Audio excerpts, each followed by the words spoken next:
പ്രിയപ്പെട്ടവരെ, ഡോക്ടർ സൈജു ഖാലിദാണ്. ഇന്ന് നമുക്ക് ഏറ്റവും ഉപകാരപ്രദമായിട്ടുള്ള ഒരു കണ്ടന്റുമായിട്ടാണ് ഈ വീഡിയോയിലൂടെ വന്നിട്ടുള്ളത്. കാരണം ഡിപ്രഷൻ നമ്മളെ എല്ലാവരെയും പൊതുവെ അലട്ടിക്കൊണ്ടിരിക്കുന്ന ഒരു പ്രശ്നമാണ്. മനുഷ്യർക്ക് പൊതുവെ എല്ലാവർക്കും അല്പം മനസ്സിന് അലട്ടലുകളൊക്കെ ഉണ്ടാകും. പക്ഷേ ഈ അലട്ടല് കുറച്ച് നാളൊക്കെ നീണ്ടു നിന്നാൽ നമ്മുടെ മാനസിക ആരോഗ്യത്തെ അത് ബാധിക്കും. അപ്പോൾ ഈ ഒരു ടെസ്റ്റ് കൊണ്ട് ഉദ്ദേശിക്കുന്നത് നിങ്ങൾക്ക് നിങ്ങളുടെ ഒരു മനസ്സിൻ്റെ നിലവാരം മനസ്സിലാക്കുവാനും എന്തെങ്കിലും ഒരു ചികിത്സയുടെ ഭാഗത്തേക്ക് പോകണമെങ്കിൽ അതിന് ഉപകാരപ്പെടട്ടെ എന്നുള്ളതാണ് ഈ വീഡിയോ കൊണ്ട് ഉദ്ദേശിച്ചിട്ടുള്ളത്. ഏതാണ്ട് 2 ആഴ്ചക്കാലം നീണ്ടു നിൽക്കുന്ന നിങ്ങളുടെ ജീവിതത്തിൻ്റെ ഒരു വിലയിരുത്തൽ, അതിനുവേണ്ടി ഒരു 9 ചോദ്യങ്ങളും ആ 9 ചോദ്യങ്ങൾക്ക് ഓരോ ചോദ്യത്തിൻ്റെയും താഴെ 4 ഓപ്ഷനുകളുമാണുള്ളത്. 0 to 3 വരെയാണ് സ്കോർ ലെവൽ ഉള്ളത്. അതിനനുസരിച്ച് നിങ്ങൾ ഈ വീഡിയോ കാണുമ്പോൾ ഒരു ഷീറ്റ് പേപ്പർ എടുത്ത് വെക്കുകയും ഓരോ ചോദ്യത്തിനും ഉള്ള നിങ്ങളുടെ സ്കോർ എത്രയെന്ന് നിങ്ങൾക്ക് നോട്ട് ചെയ്തു പോയാൽ അവസാനം നിങ്ങൾക്കത് ഒന്ന് കൂട്ടിയെടുക്കുന്നതിനും നിങ്ങളുടെ ഇപ്പോഴത്തെ മാനസിക നിലവാരത്തെ നിങ്ങൾക്ക് കൃത്യമായി മനസ്സിലാക്കുന്നതിനും സാധിക്കും. അതനുസരിച്ച് ഒരു ട്രീറ്റ്മെൻറ്റ് ഭാഗത്തേക്കോ ഒക്കെ പോകണമെങ്കിൽ നിങ്ങൾക്ക് പോകാനും ഈ വീഡിയോ കൊണ്ട് സഹായകരമാകും. നിങ്ങൾ ഈ വീഡിയോ പൂർണ്ണമായിട്ടും കാണണം. ദയവായി ഈ ചാനൽ സബ്സ്ക്രൈബ് ചെയ്യാനുള്ളവർ നമ്മളുടെ ചാനൽ സബ്സ്ക്രൈബ് ചെയ്യണം, മറ്റുള്ളവരിലേക്ക് ഈ വീഡിയോ ഷെയർ ചെയ്യുകയും ചെയ്യണം. ഡിപ്രഷൻ മനസ്സിലാക്കാനുള്ള 9 ചോദ്യങ്ങളിലെ ആദ്യത്തെ ചോദ്യം, കാര്യങ്ങൾ ചെയ്യുന്നതിൽ, അതായത് നമ്മുടെ സാധാരണയുള്ള നമ്മുടെ പ്രവർത്തനങ്ങളിൽ ഏർപ്പെടുന്നതിൽ താല്പര്യമോ സന്തോഷമോ ഇല്ലാതിരിക്കൽ. അതിൻ്റെ എ ഓപ്ഷൻ ഒരിക്കലുമില്ല, ബി ഓപ്ഷൻ പല ദിവസങ്ങളിൽ, സി ഓപ്ഷൻ പകുതിയിലധികം ദിവസങ്ങൾ, ഡി ഓപ്ഷൻ മിക്കവാറും എല്ലാ ദിവസങ്ങളിലും. അതായത് 2 ആഴ്ചക്കാലത്തെ നമ്മുടെ പ്രവർത്തനമാണ് വിലയിരുത്തേണ്ടത്. അങ്ങനെ ആദ്യത്തേന് 0 മാർക്ക്, രണ്ടാമത്തെ ബി ഓപ്ഷന് 1 മാർക്ക്, സി ഓപ്ഷന് 2 മാർക്ക്, ഡി ഓപ്ഷന് 3 മാർക്ക്. അങ്ങനെ ഏറ്റവും ഏതാണോ നിങ്ങൾക്ക് ഉള്ള ഓപ്ഷൻ അത് ഒരു പേപ്പറിലേക്ക് എഴുതുക. രണ്ടാമത്തത്, പത്രം വായിക്കുകയോ ടെലിവിഷൻ കാണുകയോ പോലെയുള്ള കാര്യങ്ങളിൽ ശ്രദ്ധ കേന്ദ്രീകരിക്കുന്നതിലുള്ള പ്രശ്നമാണ് ഉള്ളത്.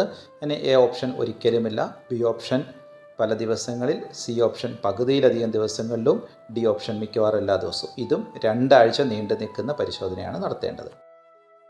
ഡിപ്രഷൻ കണ്ടുപിടിക്കാനുള്ള 3ാമത്തെ ചോദ്യം ഇതാണ്, ഉറങ്ങാതിരിക്കുകയോ അല്ലെങ്കിൽ അമിതമായി ഉറങ്ങുകയോ ചെയ്യുക. കഴിഞ്ഞ 2 ആഴ്ചക്കാലം കൊണ്ട് ഉറക്കത്തിൻ്റെ അളവ് കൂടുകയോ അല്ലെങ്കിൽ ഒട്ടും ഉറക്കം വരാതിരിക്കുകയോ ചെയ്യുന്ന ഒരു സാഹചര്യം.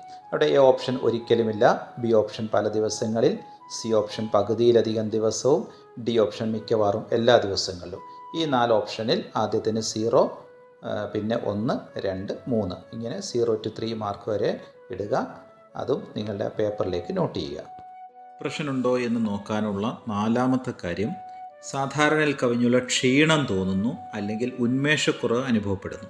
അതിനുള്ള എ ഓപ്ഷൻ ഒരിക്കലുമില്ല, ബി പല ദിവസങ്ങളിലുണ്ട്, സി പകുതിയിലധികം ദിവസങ്ങളിലുണ്ട്, ഡി മിക്കവാറും എല്ലാ ദിവസങ്ങളിലും ഉണ്ട്.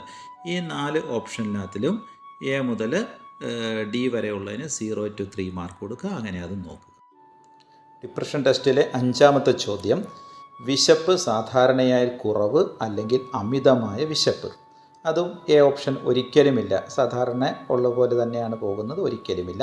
ബി ഓപ്ഷൻ പല ദിവസങ്ങളിലും ഇങ്ങനെ കണ്ടുവരുന്നു, സി ഓപ്ഷൻ പകുതിയിലേറെ ദിവസവും കണ്ടുവരുന്നു, ഡി ഓപ്ഷൻ മിക്കവാറും എല്ലാ ദിവസങ്ങളിലും കണ്ടുവരുന്നു. ഇതും നമ്മുടെ കഴിഞ്ഞ 2 ആഴ്ചക്കാലത്തെ ഒരു വിശകലനമാണ് വേണ്ടത്. 6ാമത്തെ ചോദ്യം ഇതാണ്, നിങ്ങൾ പതിവിൽ കൂടുതൽ ചുറ്റിത്തിരിയുകയോ അസ്വസ്ഥപ്പെടുകയോ ചെയ്യുന്നു. അതായത് ഒരു ഇരിക്കപ്പുറതി ഇല്ലായ്മയുടെ രീതിയിൽ ചുറ്റിത്തിരിയുകയോ അസ്വസ്ഥത കാണിക്കുകയോ ഒക്കെ ചെയ്യുന്നു. അങ്ങനെ ഇല്ല എങ്കിൽ ഒരിക്കലുമില്ല, ബി ഓപ്ഷൻ പലപ്പോഴും, സി ഓപ്ഷൻ പകുതിയിലധികം ദിവസങ്ങളിലും, ഡി ഓപ്ഷൻ മിക്കവാറും എല്ലാ ദിവസങ്ങളിലും. ഇതും കഴിഞ്ഞ 2 ആഴ്ചക്കാലത്തെ വിശകലനമാണ് നടത്തേണ്ടത്. ഡിപ്രഷൻ ടെസ്റ്റിലെ 7ാമത്തെ ചോദ്യം, കഴിഞ്ഞ 2 ആഴ്ചയ്ക്കുള്ളിൽ ദുഃഖമോ വിഷാദമോ നിരാശയോ നിങ്ങളെ എത്ര തവണ അലട്ടിയിട്ടുണ്ട്? എ ഒരിക്കലുമില്ല, ബി പല ദിവസങ്ങളിൽ, സി പകുതിയിലധികം ദിവസങ്ങളിൽ, ഡി മിക്കവാറും എല്ലാ ദിവസങ്ങളിലും. ഈ 4 ഓപ്ഷനിലും ഇതുപോലെ 0 to 3 മാർക്ക് കൊടുക്കുക.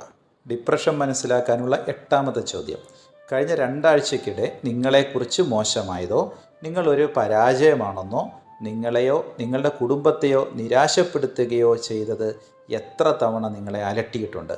എ ഓപ്ഷൻ ഒരിക്കലും അങ്ങനെ അലട്ടിയിട്ടില്ല, ബി ഓപ്ഷൻ പല ദിവസങ്ങളിലും, സി ഓപ്ഷൻ പകുതിയിലധികം ദിവസങ്ങളിലും, ഡി ഓപ്ഷൻ മിക്കവാറും എല്ലാ ദിവസങ്ങളിലും. ഇതും കഴിഞ്ഞ 2 ആഴ്ചക്കാലത്തെയാണ് ചെയ്യേണ്ടത്. ഡിപ്രഷൻ്റെ അവസ്ഥ നിങ്ങൾക്ക് എങ്ങനെയുണ്ട് എന്ന് മനസ്സിലാക്കാനുള്ള 9ാമത്തെ ചോദ്യം ഇതാണ്. കഴിഞ്ഞ 2 ആഴ്ചയായി നിങ്ങൾ മരിക്കുന്നതാണ് നല്ലത്, അല്ലെങ്കിൽ ഏതെങ്കിലും വിധത്തിൽ നിങ്ങളെ തന്നെ വേദനിപ്പിക്കുന്ന ചിന്തകൾ നിങ്ങളെ എത്ര തവണ അലട്ടിയിട്ടുണ്ട് എന്നുള്ളതാണ്. അതിന് എ ഓപ്ഷൻ ഇല്ല, അതിന് 0 മാർക്ക്. ബി ഓപ്ഷൻ നിരവധി ദിവസങ്ങളിലുള്ളതിന് 1 മാർക്ക്, പകുതിയിലധികം ദിവസം അതിന് 2 മാർക്ക്, ഡി ഓപ്ഷനായ മിക്കവാറും എല്ലാ ദിവസങ്ങളിലും എന്നുള്ളതിന് 3 മാർക്ക്. ഇങ്ങനെ 0 to 3 വരെയാണ് അതിനുമുള്ള മാർക്ക്. അത് നിങ്ങൾക്ക് വിലയിരുത്താം. നിങ്ങൾക്ക് ഈ വീഡിയോ ഉപകാരപ്പെട്ടു എന്ന് ഞാൻ മനസ്സിലാക്കുന്നു. തീർച്ചയായും മറ്റുള്ളവരിലേക്ക് നിങ്ങളിത് ഷെയർ ചെയ്യുവാൻ ശ്രമിക്കണം. കാരണം ചെറിയ കുട്ടികളും ഉദ്യോഗസ്ഥരും അതേപോലെ വീട്ടമ്മമാരും അടക്കം എല്ലാവരെയും ഇന്ന് അലട്ടിക്കൊണ്ടിരിക്കുന്ന പ്രശ്നങ്ങളാണ് ഈ ഡിപ്രഷൻ എന്നുള്ളത്. അവർക്ക് ഇത്തരത്തിലൊരു ടെസ്റ്റ് ചെയ്യുമ്പോൾ അവരെയും മനസ്സിലാക്കുവാൻ കഴിഞ്ഞാൽ അത് തീർച്ചയായും പ്രയോജനകരമായിരിക്കും. അതുകൊണ്ട് എല്ലാവരും മറ്റുള്ളവരിലേക്ക് ഈ വീഡിയോ ഷെയർ ചെയ്യുവാൻ ശ്രമിക്കണം. ഒരിക്കൽ കൂടി ചാനൽ സബ്സ്ക്രൈബ് ചെയ്യാനുള്ളവർ ദയവായി സബ്സ്ക്രൈബ് ചെയ്യുക. Thank you very much.